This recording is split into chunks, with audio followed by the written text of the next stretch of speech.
on cue, our Rep Here team is on a major heater. Following the big hits from last week, our guys crushed yet again, proving why our team is the best in the industry.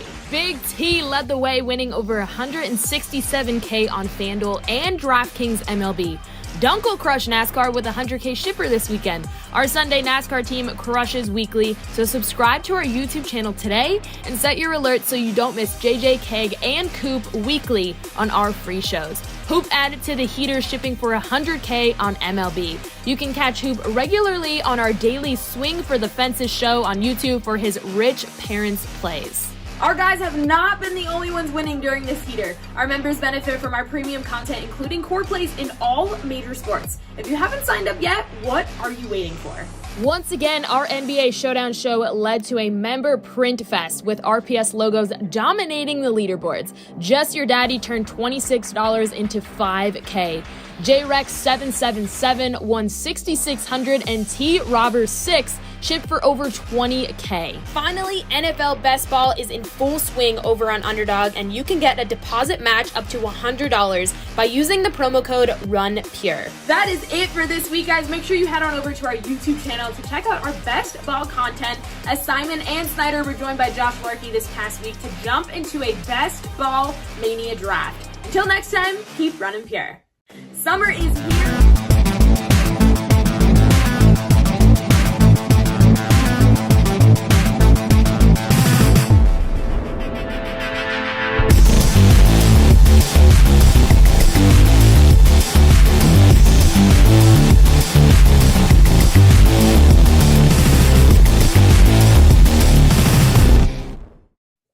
What is up, everybody? Welcome back to another episode of the UFC Run Pure Sports Show, talking DFS, talking betting for UFC Fight Night, Kattar versus Emmett, the June 18th UFC card. We've got a two-man booth today, at least for now, joined as always by Titletown. What's going on, man? What's going on, DC? We got a great card. I mean, you look at last week, pay-per-view wasn't the best pay-per-view top to bottom, but man, we said, I mean, you have 2 5-round fights. You can sell a pay-per-view. One of the best fights you'll see, Glover and Yuri. What an absolute war. You couldn't ask for a better fight. Valentina, man, I had Santos 48-47, but yeah, I mean, you're going to have to do more than that for the judges to not give it to Valentina. So it was a good card, though. I mean, a lot of good finishes top to bottom, and 14 fights on this card. And it's right in my backyard, UFC Austin. My buddies were working on Saturday, and the other buddies were out of town. So I was like, I'll just watch it at home, whatever. But I was sitting in the sauna on Wednesday, and I was like, I watch every single card at home and on TV. Why would I not go to it? So, I was like, you know what? I'm going to go to it. Got a ticket, and I will be there tomorrow, and I'm very excited. You going solo to the going solo. I hit up DraftKings. I was like, can I have one singular ticket? Yes. They hooked me up, and I will might be a gummy in action, might be a couple beers going down. I'm going to have the time of my life. I have no problem with the solo dinner, solo sporting event. I don't mind being by myself at all. No. Some people are weird about that. They're like, well, you go to even like a movie. You go to a movie by yourself. I'll do whatever by myself. Yeah, it's like you'll make friends when you're there. You'll meet people, party it up. Yeah. It's every fight I'm invested in anyway. So I mean, I'll be locked in. I mean, I could care less what I do by myself or with others. So where are you sitting? They got me floor seats, so I'll be right there. Hopefully we can see you during the fights. I'll be keeping my eye out for title. I saw fourth row. I don't know. I'll send in Discord. Fourth row. Yeah, but I don't know exactly what side. The people are going to need to know where to look to try to spot title. Maybe we'll do some sort of in the Discord, like an RPS contest. If you can get a screenshot of title at the UFC, we'll send you some swag or something like that. We can maybe get something going. That'll be awesome to watch these fights, because it is a pretty good card for a fight night. We were talking pre-show. Top to bottom, we actually like this card better than we liked last week's pay-per-view. It obviously doesn't have the 2 title fights up top, but a lot of really interesting fights. And we should recap last week. You, Hoop, Big T, and a couple of members were all in the first round of the DraftKings MMA Championship, I believe. But why don't you explain the format of it? I know you got through, and I think most of the other tickets got through as well. So that's winding down. Tell the people like what that's about and kind of your strategy going forward, or just recap I guess, last week if you want to. Yeah, so there were 70 people in it last week. So Hoop had 2 tickets. I had 1. Big T had 1. Pinto got Flo, who is he's in the YouTube chat. I see him in there. He was in there. And then Raul was in there as well. Hoop got one of his 2 through. Big T got through. I got through. Pinto got through. Unfortunately, Raul didn't get through. But man, I mean, you couldn't ask for a better turnout. 30 or 70 people got cut down to 30. And yeah, I mean, it started off tough because Liang Na, she was very, very chalky, of course. And I played my cash lineup. Like I said, you could kind of play your cash lineup. You could stack on that. Started off, she was 65%, got a nice like 1.25 or something like that. Which is a little bit of a sweat, but Jack Della came through with a big knockout. That Yuri fight was obviously really big. Valentina, I stacked. So the Tyler Santos and Valentina fight, I stacked. Santos put up a really good score at 6,600. Yeah. So all of that came through. I played it as a double up pretty much because you had to. But now the next round, July 2nd, is also at home. It's not the live final yet. 30 people left, going to get cut down to 10. So you can't necessarily play that one like a cash game, but there is Volkanovski Holloway on that card. And we know how insane, how much volume those two can throw in 25 minutes and stuff like that. So it'll be interesting when I see prices start building out lineups. I mean, this card, very, very good. That card, man, you might not see a better card than that. We were talking a little pre-show, absolutely stacked top to bottom. So that'll be interesting. You can't just play it like a cash game, but 10 advance from the 30. And then July 30th, they get you down to Dallas pay-per-view. I assume they put you in the suite and you fight for $500,000 is what the prize pool is. So yeah, it's fun. It's getting to the sweaty time and yeah, always fun sweating it out. Absolutely. Yeah, good luck going forward in that. This card not on the in the championship to advance, but let's get into it because we do have 14 fights to talk about, possibly joined by Keg at some point during the show, not quite sure. But regardless, we'll do the betting breakdown, the DFS breakdown, and maybe if it's just the two of us, Title, we'll get out of here at a reasonable time. We'll see. We've said it before, and it doesn't always work out that way. But first fight on the card, Kyle Dalkist, Roman Dolidze. Dalkist coming in minus 250, so a decent favorite to kick off this card. Break down these two fighters for us. Yeah, so this line actually opened minus 170 Dalkist, plus 150 Dolidze, and Dalkist got steam ever since. And man, like Delise came into the UFC and we were all sold a bill of goods on him. People were hyped up on this prospect.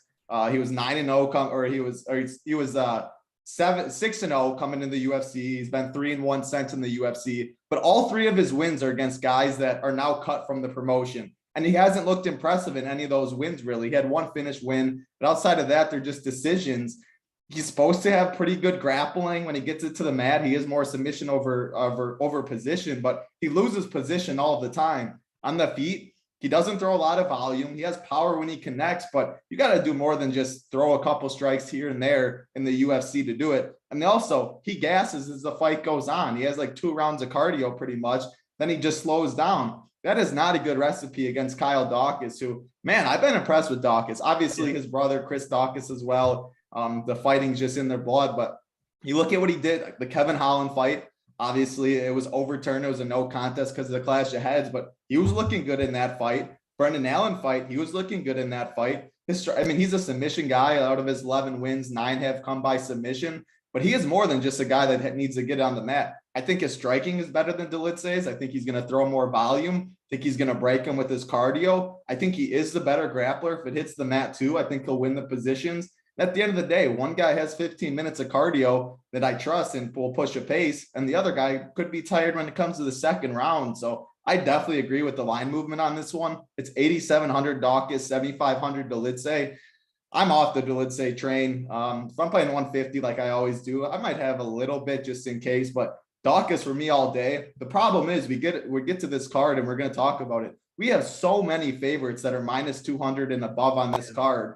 Someone dog's going to come through at the end of the day. There's 14 fights. There's always pretty much one that does, but I don't think Delitze is the one to come through. I feel good about Dalkist. I think he can hurt him on the feet, maybe jump on a submission, dominated him on the mat. 8,700, it's a good price, and he has a lot of upside for it. So Dalkist for me in this one. Yeah, I'm with you. Seems like he's just kind of better everywhere, which is you're reflected in the line for sure at minus 250. But I do think Dalkist just will show his class. Like, what do you think for DFS? You think he puts up a big score? I'm not necessarily sure he does. What are your thoughts? I think his upside and his ceiling definitely is. So like that range, we're going to talk about it a lot, like that, like 8.5K range. I just say the 8K range in general is absolutely loaded this week. We're going to get some big boy scores, 100+ scores in that range. And I think Dalkist has a 100+ point upside. He's what, plus 165 to finish inside the distance, minus 105. This fight finishes. He can take it on the mat. He can knock him out on the feet. If the Lidse breaks, we know like a 3rd round finish can be the complete nuts in DFS. So yeah, I'm definitely going to have some Dalkist, and ownership's going to be spread out this week, which is also fun. It's a great DFS card. He's definitely going to be someone I've interest in, and I'll have good amount of exposure to it, 8,700. Yeah, I think that's a good point about ownership. I wouldn't worry too much about it with your lineups this week. It's going to be all over the place and also harder to predict, right? I think when there's this many fighters, harder to pin down exactly where it's going to go. So good points there. We'll move on to the next fight on the card.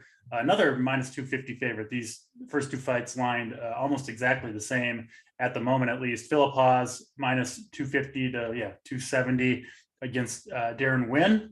I'll throw it right over to you, Title again. What do you see here?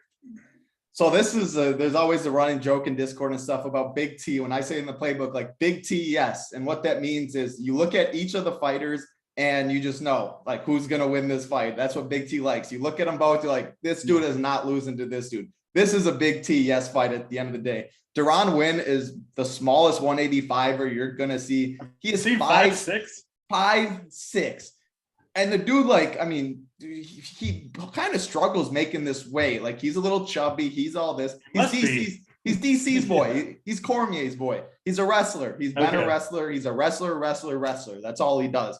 You look at his fights. Like, he beat Antonio Arroyo last time out. Antonio Arroyo might be the biggest bum I've ever seen. He took him down 12 times. The most tilting fight you've ever seen. Darren Stewart, he took down 6 times as well. He gets all these takedowns, though, because he doesn't have any like ground and pound. He doesn't really have good control because he's so small. People can get up. You look at Phil, like an Olympic wrestler or something. Yeah. He's a very, very good wrestler. But there's a difference between MMA wrestling and freestyle wrestling. He's a freestyle wrestler. He's a good wrestler, no doubt. But Phil Hawes is a grown ass man. You look at Phil Hawes. He is not Nguyen. So you look at these two dudes, and I don't do that too often. But I'm like, man, Phil Hawes has had 100% takedown defense thus far in the UFC. It's only 7 attempts against him. But, man, you got to think, like, his frame. He's a good wrestler himself, Phil Hawes is. But on the feet, it's Phil Hawes all day, I think. Phil Hawes' biggest problems has been his chin, which in this fight, if Nguyen closes the distance, if he connects, I guess maybe he could knock out Phil Hawes, but you got to give Phil Hawes the advantage on the feet for sure. And then Hawes' weakness has been his cardio. It looks like it's improved lately a little bit, but man, I just think he could stuff Nguyen's takedowns, maybe get his own takedowns. I think Nguyen would accept them. And then on the feet, he should be able to knock out Nguyen, have his way all day with them. The physical strength advantage is just too much for me to overlook in this fight. It's got to be Hawes as the pick. I mean, I don't know how you just can't pick him. However, if Duran wins, he is going to be on the optimal at 7,200. He averages 5 takedowns per 15 minutes.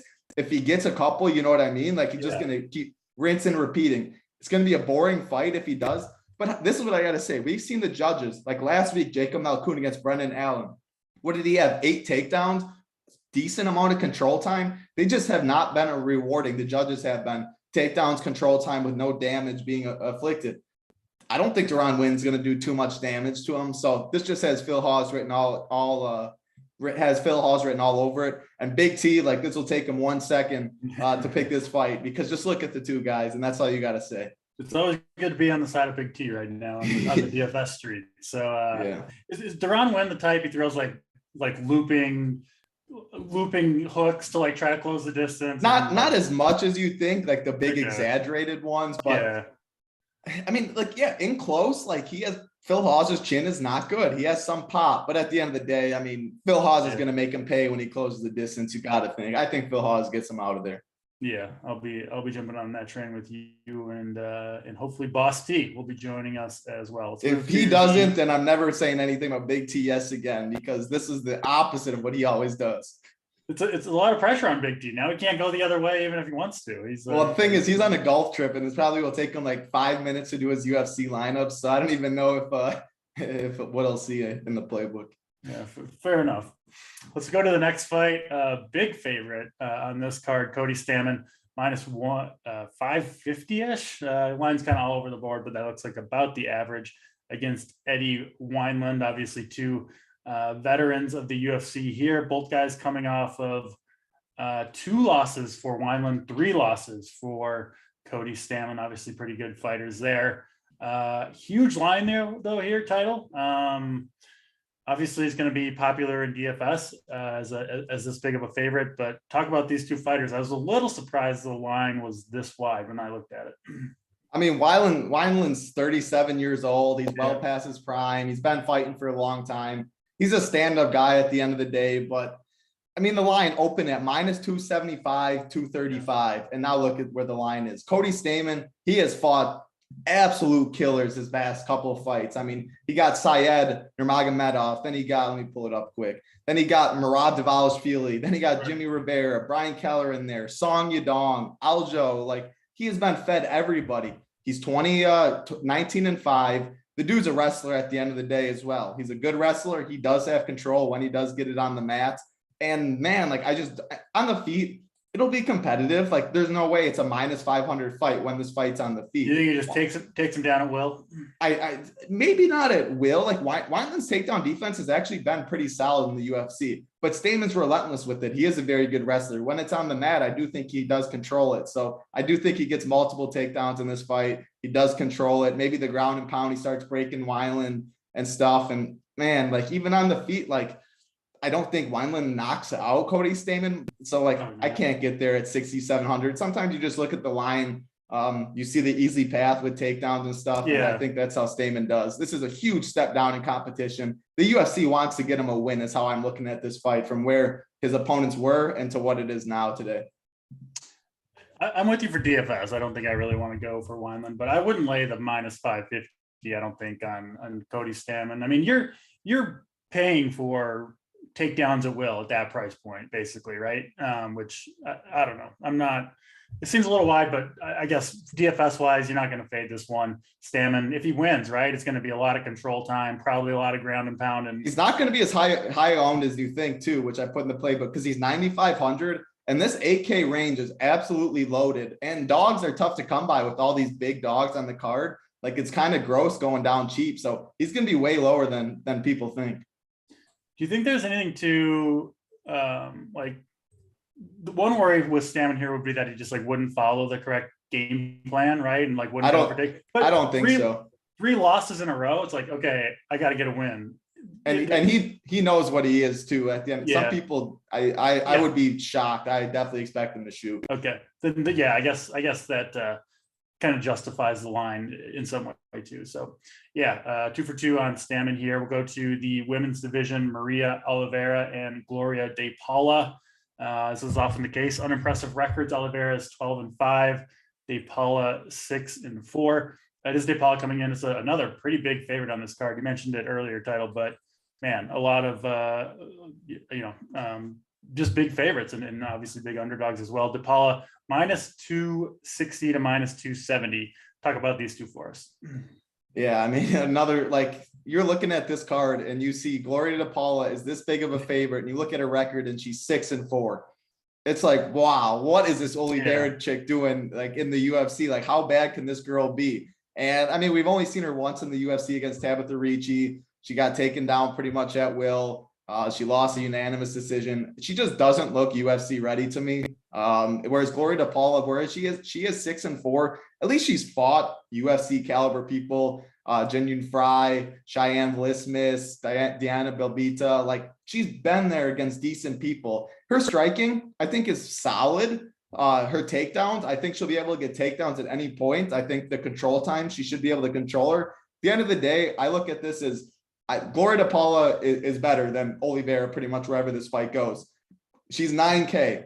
I do not think she gets ownership, or she's 9.2K. I don't think she gets ownership because this is a +200 fight to end inside the distance. She's +275 herself. I am done having these girls that are 8% owned absolutely dominate the slate just because the other girls are so cheeks that they can do whatever they want and they put up a big boy score.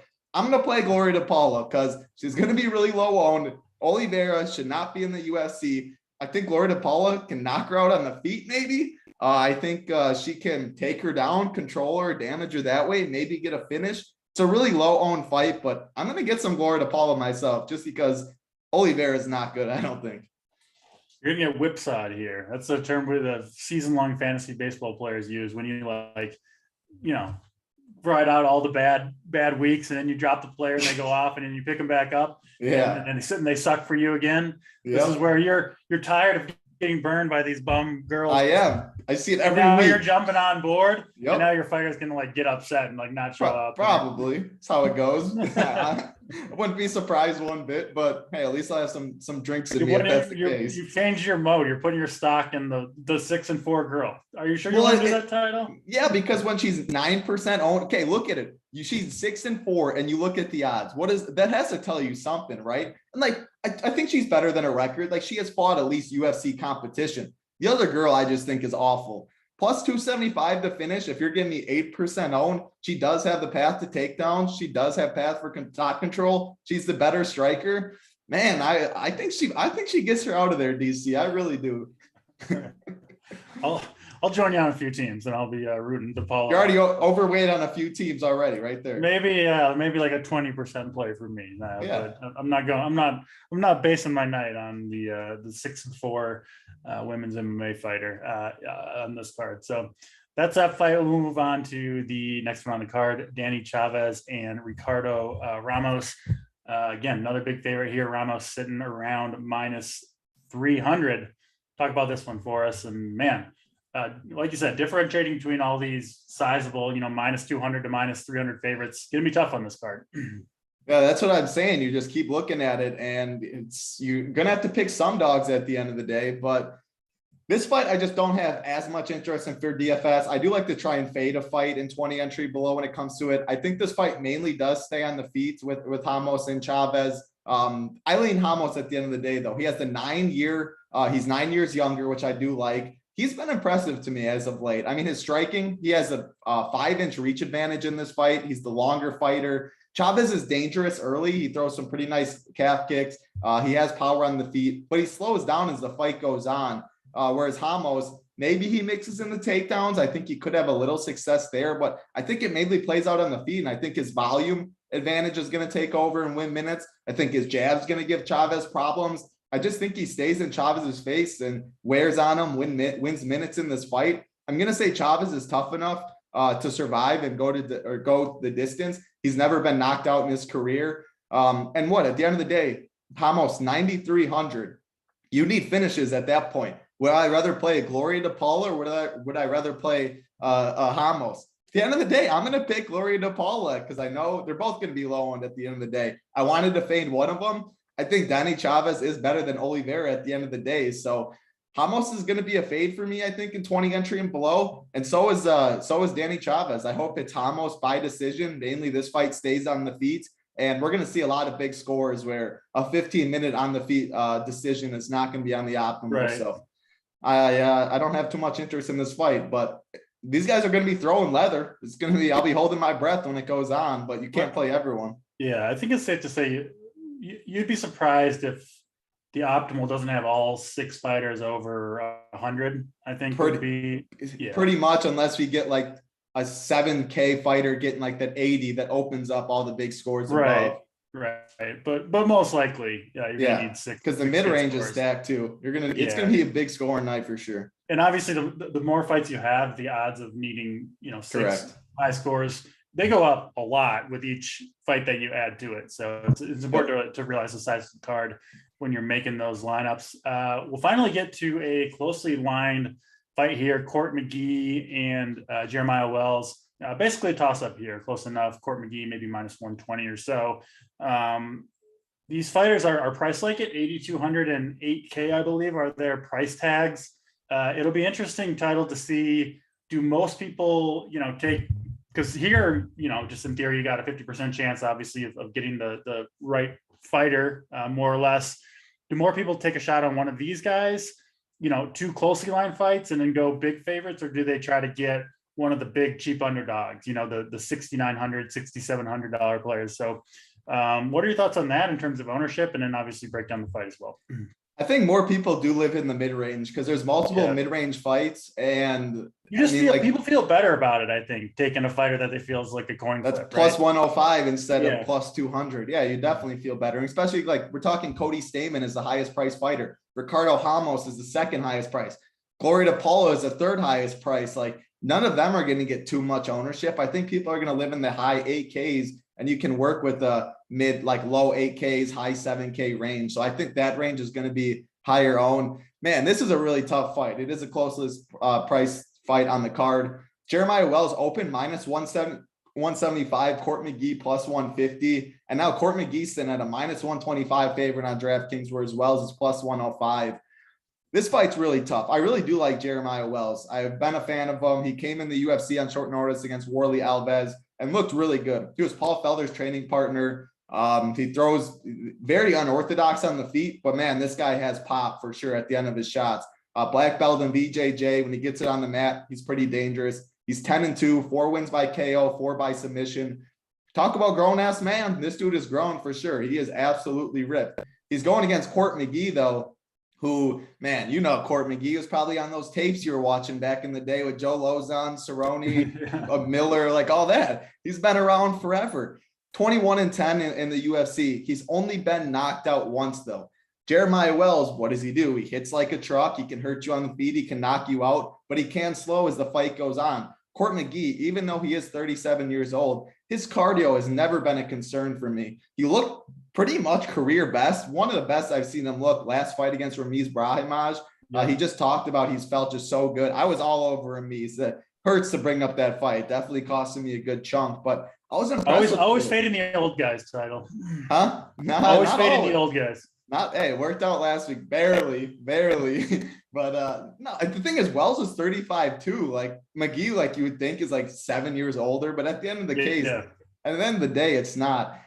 I'm gonna go with Court McGee in this one, man. It hurts me because I really do like what I see from Jeremiah Wells, but you just know what you're gonna get from McGee. I trust the chin. I think he can make it a gritty, grimy fight, push him up against the cage, maybe mix in his own takedowns, wear on Jeremiah Wells. I think it's a better live betting spot though, because man, Wells will come out hot in the first round. He's going to be dangerous. If he does get a finish, I do think it is in that first round. Maybe he does win it. But after that, I think Court McGee just starts putting it on him, getting in his face, mixing the takedowns, the clinch control, the cage control, all of that stuff.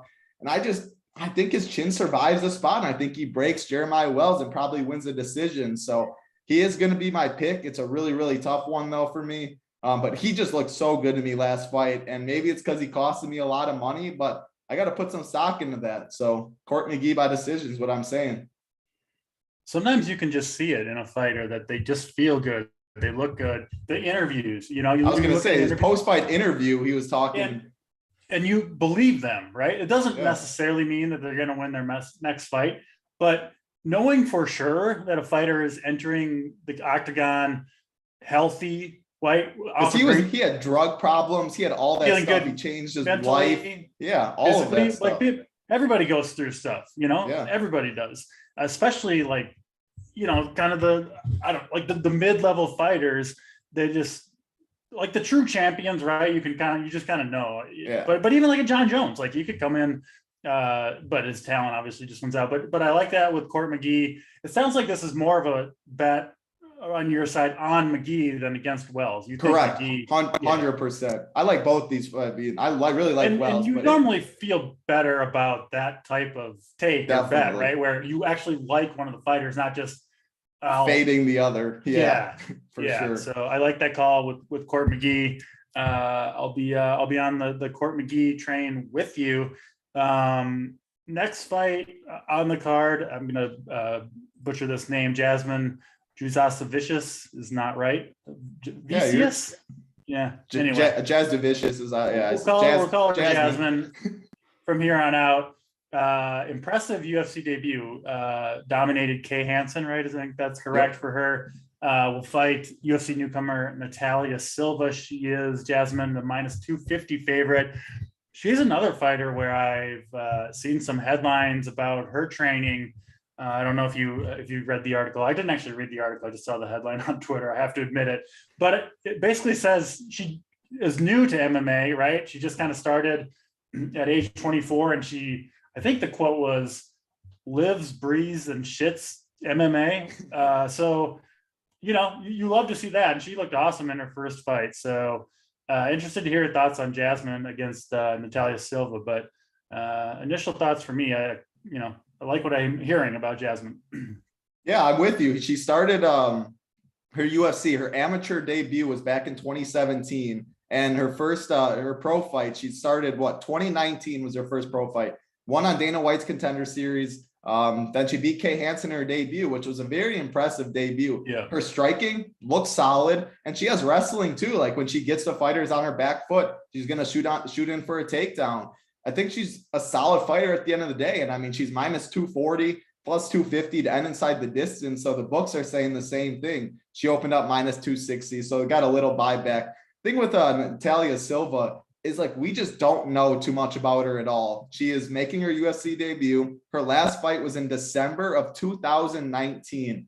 She looks like a primary grappler. 7 wins are by submission. She's 12-5, 7 wins by sub, 3 wins by KO. But it's like, it reminds me of the Melissa Gatto fight at the end of the day, because Melissa Gatto came in after like a 2-3 year layoff into the UFC. We haven't seen her for a long time. She was young. Natalia Silva, she's only 25 years old right now. So her last fight was back when she was 23 years old. What is she going to be doing? Like, is she trading nonstop? Is she improving so much? Are we just going to come in here and see a world beater? That's what Melissa Gatto showed us when she came in, and the same thing. But at the end of the day, I will take the girl that I know, like you said, lives, dies, shits, whatever she was saying in that thing. And I know she already beat Kay Hansen, who she was a UFC fighter. I mean, not great, obviously, but she actually beat solid competition, and she looked impressive to me. So that's my lean for sure. But we're talking about taking shots on some dogs. You have to play some of them. I will have both sides of this fight because there are so many unknowns where the upside is enough for Silva, whereas people like Danny Chavez and Eddie Weinland and stuff like that, I know what I'm going to get from them, and I just don't think they're going to win. Whereas maybe this girl comes in with all these unknowns and surprises me. At the end of the day, it's a woman's fight. These underdogs for the women's come through. Big underdogs for women's fights come through more than they do for the men. So my pick is Jasmine, but you got to pick some dogs on this card for DFS too. So I will mix in Silva. I'm going with the Jasmine Court McGee feeling good parlay. That's a nice one. Hey, there we go. We're right in the middle of the card. This could be a good card for parlays. Get a Phil Hawes in there, Cody Stamen. We think definitely a parlay fight card because there's so many big favorites. Yeah. Pick 4 or 5 of them, and I think you have a decent chance to pull that out, because I do feel good about some of these fighters we're talking about. Let's move to the next fight on the card. Adrian Yanez is a minus 300 favorite, another big favorite over Tony Kelly. Back to you, Title. Break it down. This is going to be a scrap, man. I'm a big Adrian Yanez guy. He is 4-0 in the UFC, 3 knockouts. Every fight he's had in the UFC, I believe I've had an RPS tag on him in the playbook. The man's hands are legit. The dude can box. Very, very good striker. You stand with him for 15 minutes, you're probably going to sleep. He beat Davy Grant. Man, Davy Grant has looked so good recently. It was by split decision. I don't think it was a split decision. We know how judges are, but great fight. The Randy Costa fight, both these guys share that win. Randy Costa, the Tony Kelly beat him last fight he fought. That was his last fight against Costa. Yanez 2 fights ago. Costa was putting it on Yanez in the first round, but we know Randy Costa, he's a 1-round fighter. Yanez, he was getting his face boxed in. After that, second round, he came out, gave him a nice body shot, finished him in the second round. These guys have some beef too, which is why this fight's even going to be more fun, I think. Yeah, this fight's going to be a good one, isn't it? In addition, Tony Kelly missed weight. So what does that mean? This fight gets performance of the night or fight of the night. That's 100 G's in Yanez's pocket. He gets a 50 from Kelly. He gets his own 50. Yep. That's how they do it. Any bonus that the fighters get, if it's so he has a lot of incentive. And the Tony Kelly, he was cornering Andrea Lee, and he made kind of a racist statement. I don't know. I'm not going to get all into that too much, but that's where this beef comes from, where Yanez just doesn't like him. I think he's going to come out. Both these dudes are going to be swinging. I will say everything I've said has been Yanez. I'm a big Yanez guy. Tony Kelly's game anytime he comes to fight, though, whether you like him, whether you don't like him, all this stuff, He has never been knocked out. He walks forward. He's not afraid to eat one, to give one. He doesn't get tired, really. He pushes a pace. I think this line is wide. I really do. And as much as I love Yanez, he opened at like minus 350. He opened in this fight. It's now minus 285. I still think that could be a little wide because this fight's going to stay on the feet almost the whole time. If anyone shoots for a takedown, it's going to be Tony Kelly. I don't really expect him to do that, though. When you're getting two guys just absolutely swinging, minus 300 is really steep when you actually think the other guy is decent. You'd want the minus 300 to be able to mix in the wrestling and stuff like that. Yanez is my pick. I am going to say Yanez does get him out of there, maybe in the third round. Second, third round, I think he'll maybe find the KO and break him. But I'm going to play some Tony Kelly because I think this is going to be a dog fight. I think the pace is going to be high. Kelly averages over 5 significant strikes per minute. Yanez over 6 significant strikes per minute. This is going to be a great, great fight. It can go so many ways. Yanez is my pick. Yanez by KO just because I think this guy's legit. I think he has a bright future. But this line is wide, man. It's going to be a war. And minus 300 when you're laying that, when these dudes are swinging and one guy hasn't been knocked out, man, you don't want to be on don't throw this one in your parlay. It's pretty much what I'm saying. Yeah, that all makes sense, right? From a fighting perspective. From a DFS perspective, though, I do think this fight is interesting because Yanez sitting there at 9,400. So obviously priced up with the very biggest favorites. My worry title, he's, I think, very, very unlikely to get any takedowns, any control time. And so he could potentially finish this fight in the first round. And if there's not a ton of volume behind, if it's later in the first round, it's just hard to get a huge score with no takedowns and no control time. Right. And even just like you said, a second or third round finish with good, but not huge volume, it might not be enough. So to me, Yanez is kind of a tough DFS play because you need the win and you need the big performance, right? It has to either a lot of volume, if it goes the distance, or the early finish, which could certainly happen. However, if Tony Kelly wins because he's cheaper, then he can get there, right? He can get the optimal. He doesn't need to finish it early or get a bonus or anything like that. He just got to win the fight in any way because they're both going to score decent. It's just, I don't know. I would be worried that Yanez wins the fight and looks great and still doesn't get there in the end. Is that a concern for you? Absolutely. But I think the ownership kind of will also reflect that. People are worried about that. I think they all see that. Yeah.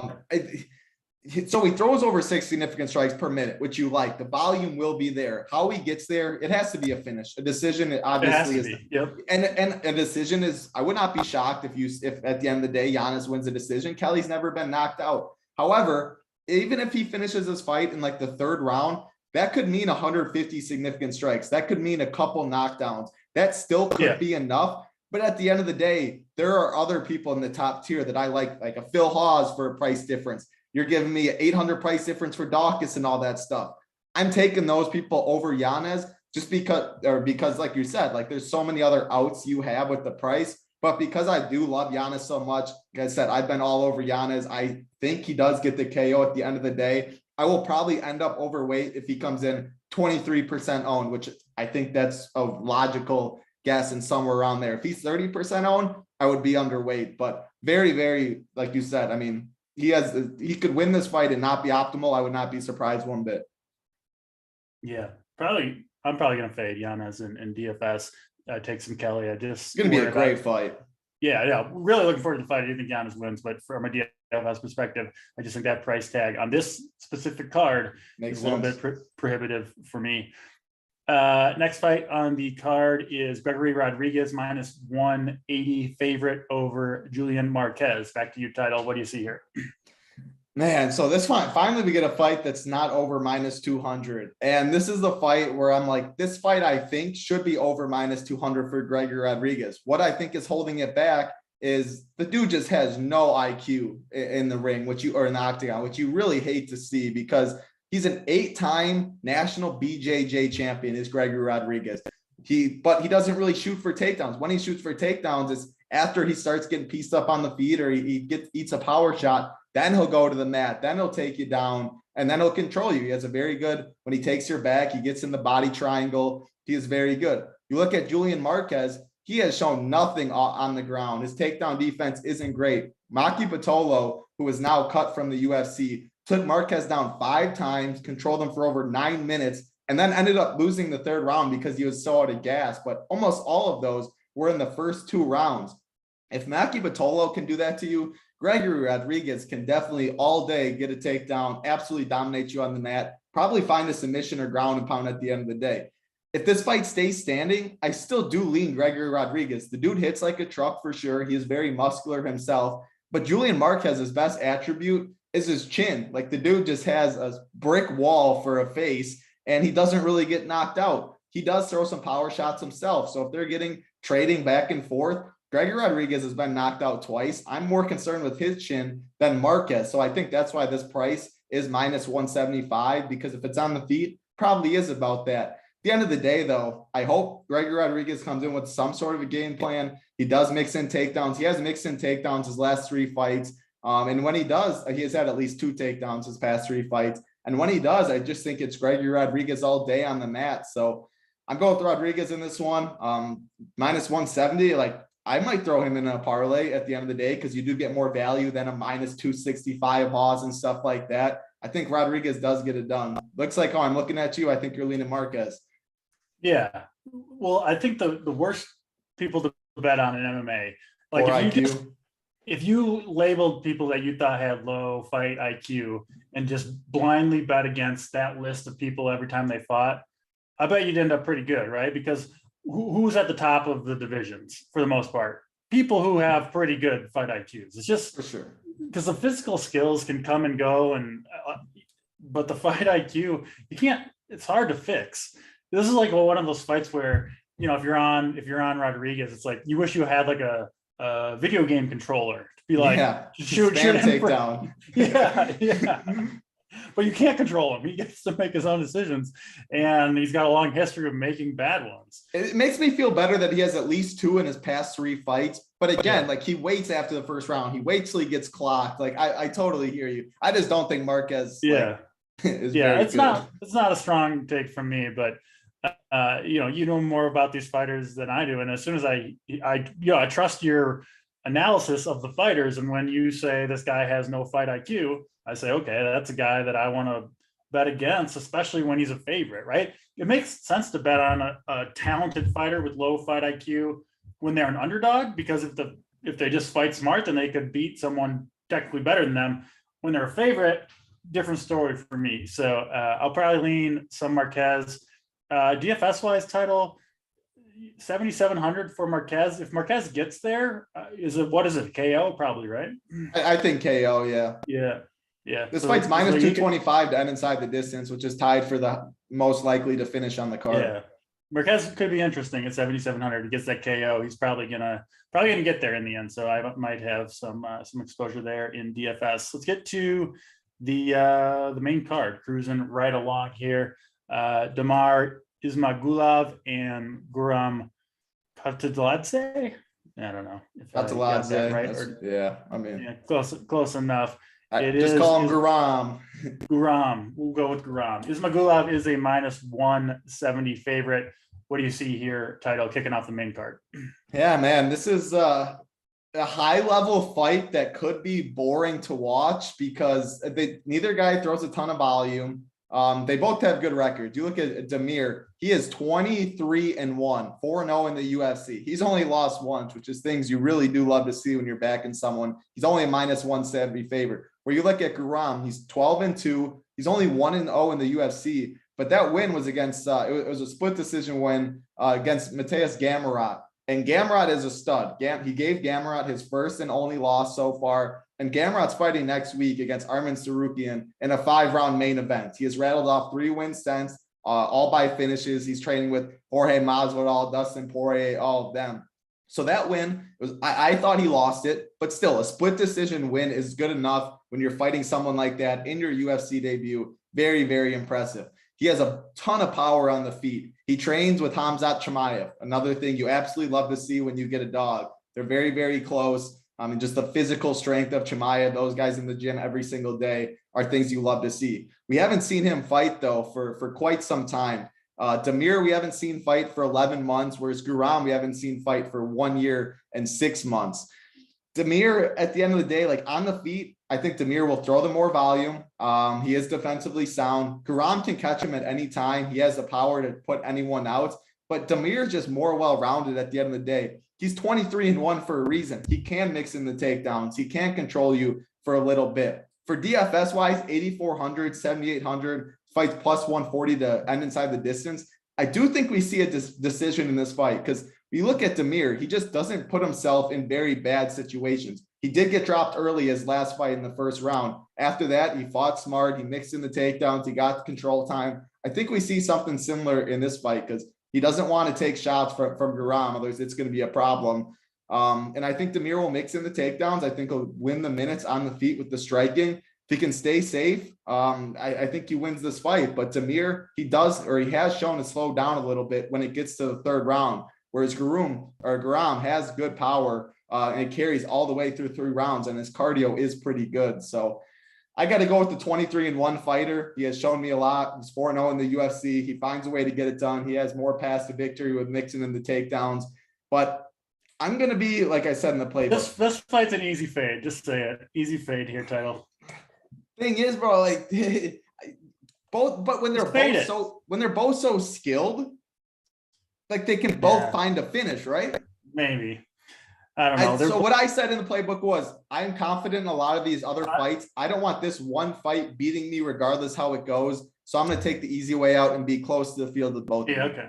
That's fair. That's fair enough. You don't want to fight that you don't know. I actually think when you say they're both so skilled, these two types of fighters, they're both so skilled. I think that means it's less likely to be a finish. Because I hear you. That's just my read on the situation. Also, these guys are like the oldest looking 30-year-olds I've ever seen. They look like they're like 50 years old. If they're even 30, just like Greg Rodriguez. I don't know if he's 30 or whatever they say he is either.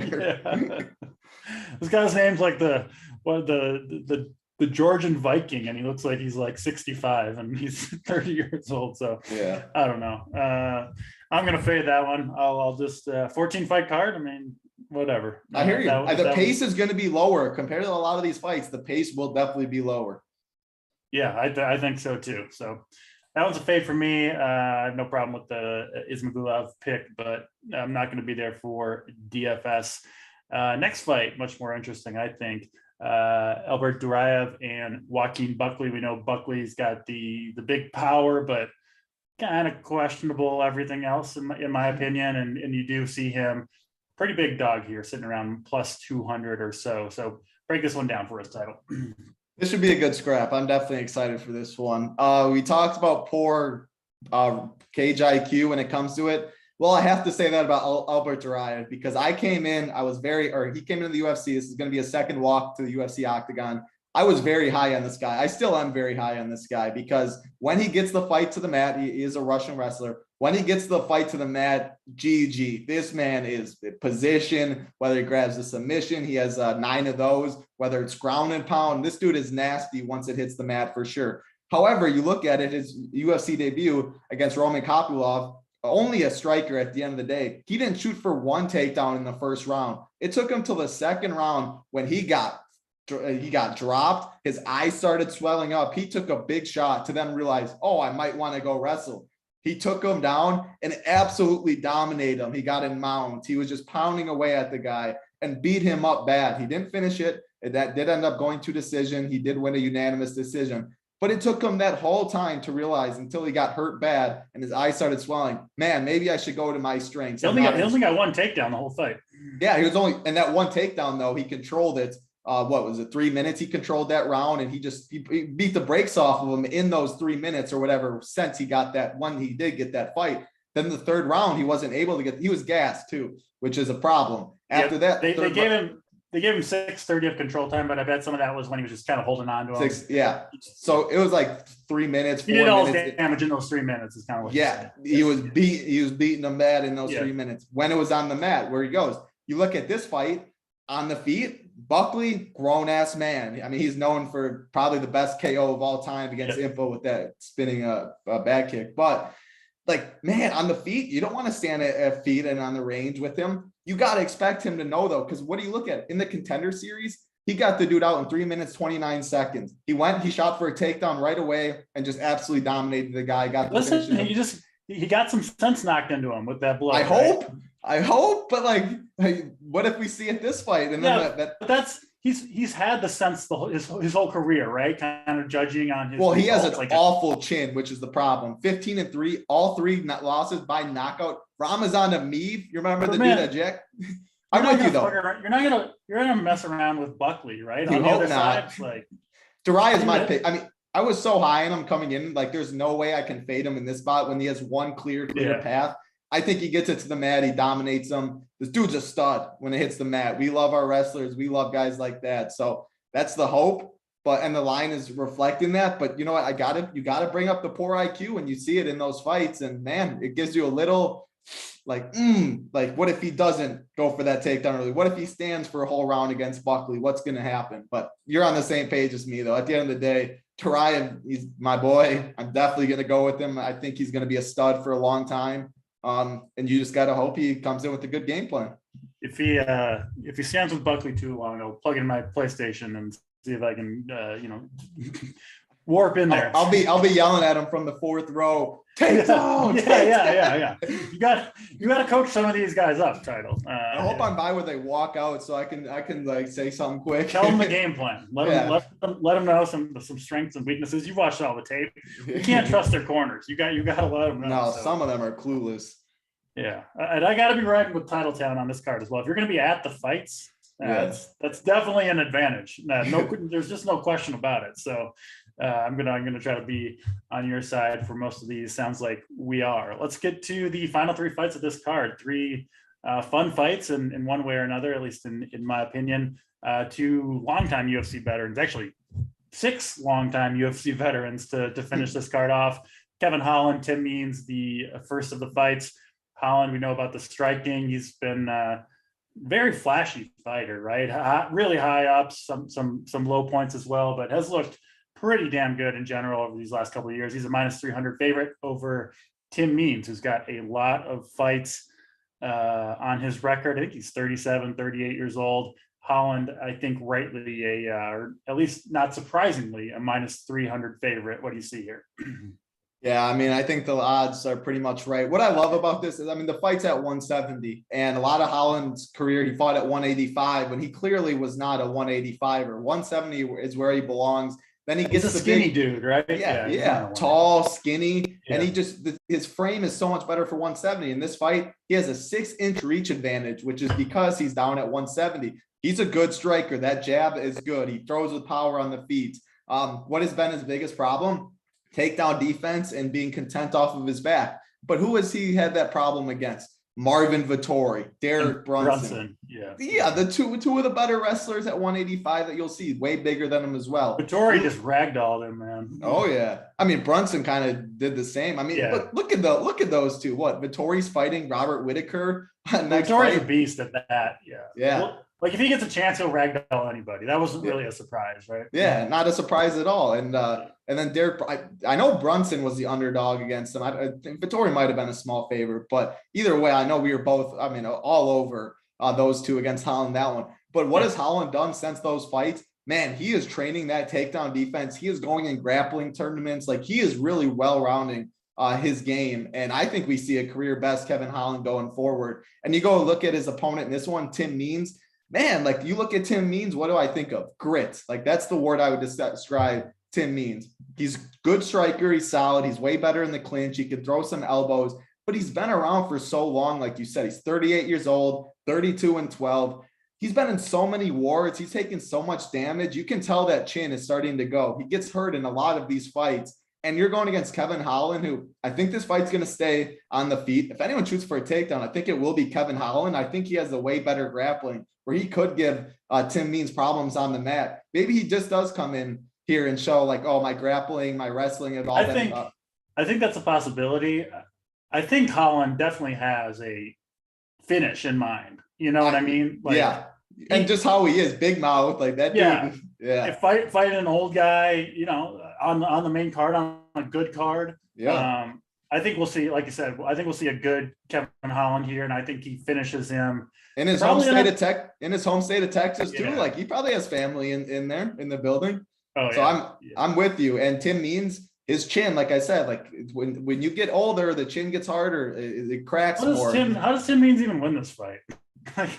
Gets it in close, lands a big shot, an elbow or something like that. I mean, but Holland has a chin. I mean, Kevin, he does have a chin. He's never been knocked out. Oh yeah, that's what I'm saying. Like Kevin Holland all day for me too. I think he cruises here and puts up a big score, does what he wants, and maybe a spectacular finish from Kevin. And you look at the price, 8,900. He's not even 9K, which is why those high 9K people are going to be like, I know Rummy. I always talk to Rummy, good man. He said 35% he thinks for Yanez. Like, I just don't think he can get that high because you look at 8,900 Holland, 87 Dalkist, Derive sitting there, Gregory Rodriguez 80. Like, there's just so many in that 8K range, and you go in those lack of dogs. You got to play a plus 200 dog if you want to go cheap to get one of the big ones. So I think people living in that 8K range, and I mean, how do you blame them? I think Holland gets a finish too.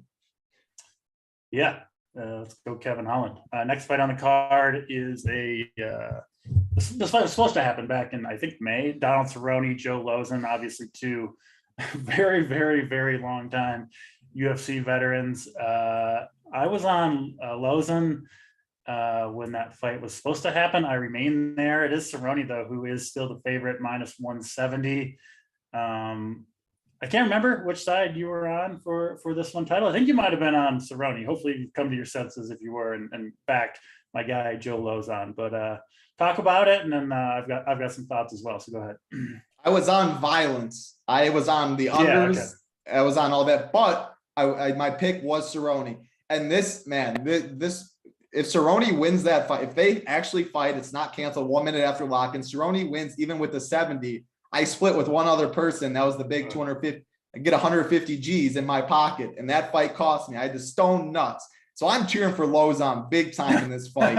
And I did switch my pick, and it's not because of that, but I'm telling you. Good choice. Well, rest easy, because Cerrone wasn't going to win the first time.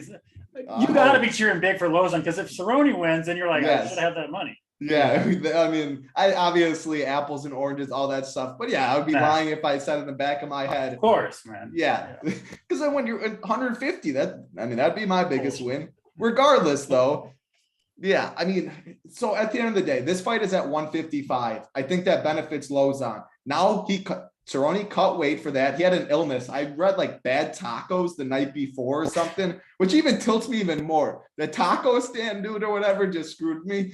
Anyway, all that stuff. Now he has to cut down to 155 again. A lot of Cerrone's fights have been at 170. He's getting way up there in age. He has just looked so bad to me recently.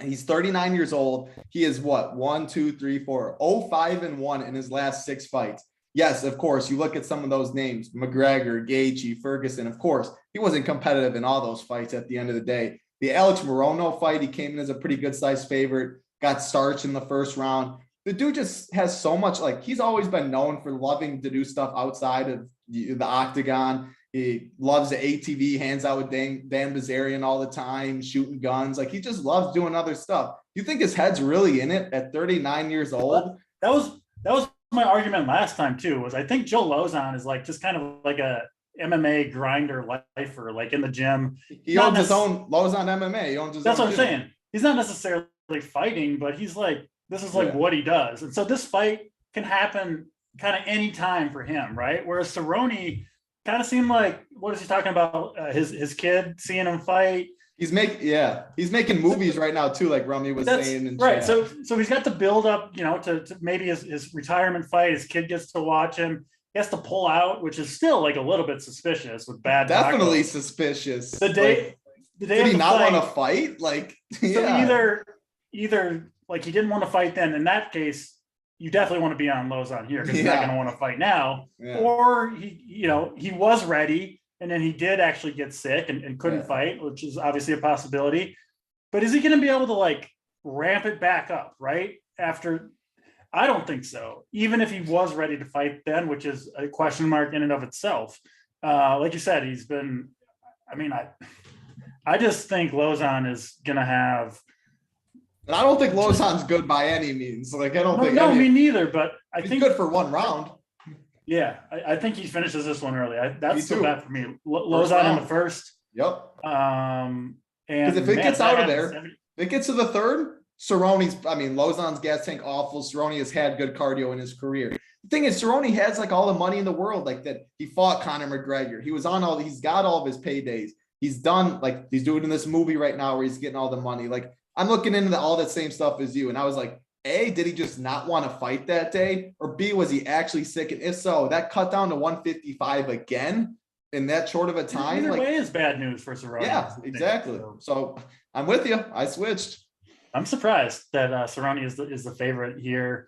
I think people just probably a big lack of understandable lack of respect, but I think that is more the line than it is faith in Cerrone. The names.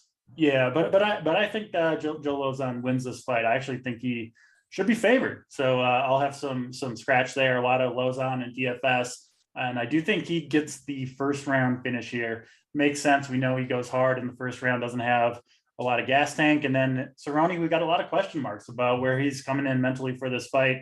And that could obviously lead to an early finish if he's. It'll make me feel better mentally as well. Yeah, and plus we've got Title's mental health at stake. He's going to be there screaming. You'll be a few deep by this point. I guarantee you that. There'll be something going on. Yeah, you'll be rooting Joe Lauzon hard. We'll be doing it from our couches. So let's get to the main event on the card. Kattar and Josh Emmett. Pretty big favorite here for a main event, minus 250 for Kelvin, obviously plus 205 or whatever for Emmett. Obviously main events usually the most popular fight on the card. Do you think that'll be the case for DFS? And then who do you think takes this one?